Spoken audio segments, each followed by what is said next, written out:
उपमुख्यमंत्री अजित पवार आणि IPS अधिकारी अंजना कृष्णा यांच्यातल्या संभाषणाची एक क्लिप सध्या समाज माध्यमांवर व्हायरल होते आणि या पार्श्वभूमीवर राष्ट्रवादीचे आमदार अमोल मिटकरी यांनी अंजना कृष्णा यांच्या चौकशीची मागणी केली। तसं पत्र त्यांनी केंद्रीय लोकसेवा आयोगाला लिहिलं।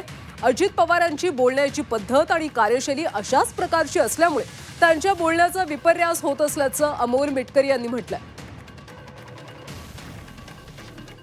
या सर्व प्रकरणाच्या तळाशी जर तुम्ही गेलात तर अजितदादांचं काहीही चुकलेलं नाही।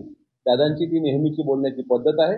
दादांनी त्याच पद्धतीनं नेहमी अधिकाऱ्यांना जाब विचारत असतात। कारण ज्या राज्यात आपण आलात, ज्या राज्यात तुम्ही खाताय महाराष्ट्रामध्ये, त्या महाराष्ट्राचे मुख्यमंत्री आणि उपमुख्यमंत्री जर तुम्हाला माहीत नसतील तर तुमची निवड प्रक्रिया ही सदोष आहे।